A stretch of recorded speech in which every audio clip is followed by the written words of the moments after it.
Alam ko itong maraming mga baboy ramo dito eh. Kailangan mahuli ko itong mga baboy ramo dito. Kailangan gagawa ko ng bitag. Parang si Tulfo ba? Bitag ng huli ng mga tao na mga masama. Kaya ang huliin ko, baboy ramo. Dito, gawa kang bitag dito. Ito ang gamitin kong paghuli ng baboy ramo. Sigurado huli siya nito eh. Pag gano'n yan, pag nalagay ko ito tali, pag gano'n, pa! Angat yung baboy ramo yan, dyan. Dito ko ilagay yung apakan niya.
Hindi ako makita kung dito sa dadaan yung baboy ramo na yun.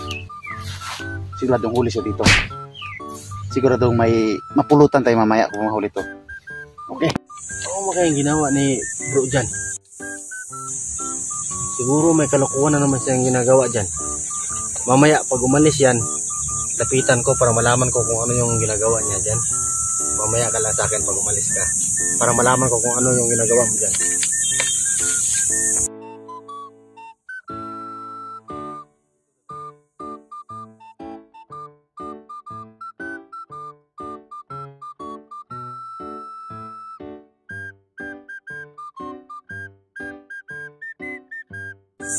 Umalis si bro.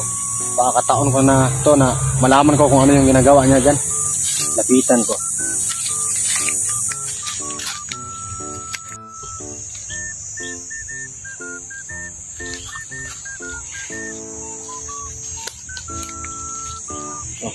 Isag. Nagawa palang bitag. Kasi sa tingin ko daming baboy ramo dito. Ngayon dadalhin ko naman siya. Pagbalik niya, may surprise na siya.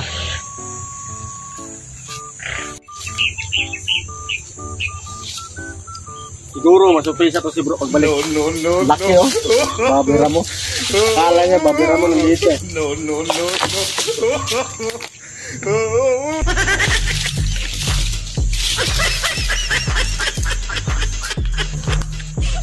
Yan, laki talagang baboy ramo to. Surprise bro, mamaya pagbalik mo. Laki. Sigurado huli talaga ito mamaya itong baboy ramo na to.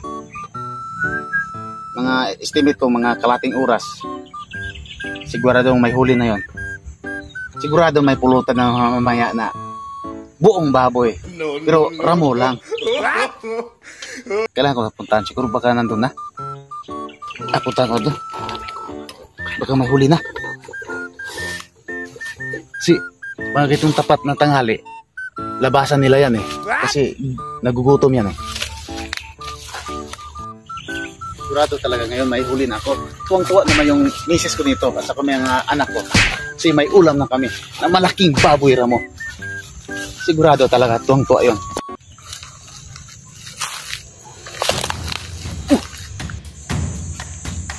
No. Iba yung nahuli ah. Apusang iring naman to. Baboy ramo yung hinuli ko. Palwa yan ah. Sino kayo gumawa dyan? Huwag mo sabihin naglakad yung palwa na yan.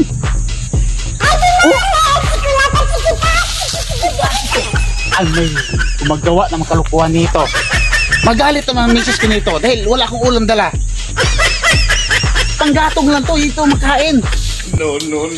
Hindi gawing ulam to, panggatong to eh. Baboy mo ang ano ko, gusto ko mahuli. Ba't ito nahuli ko? Sigurado naman na dito na mas bigapang siguro. Gumagawa ng kalukuhan. Nilagyan ng palwa ng niyog. Oh, wala sa ayos bigapang to, wala sa ayos. Ayos to, wala ayos to.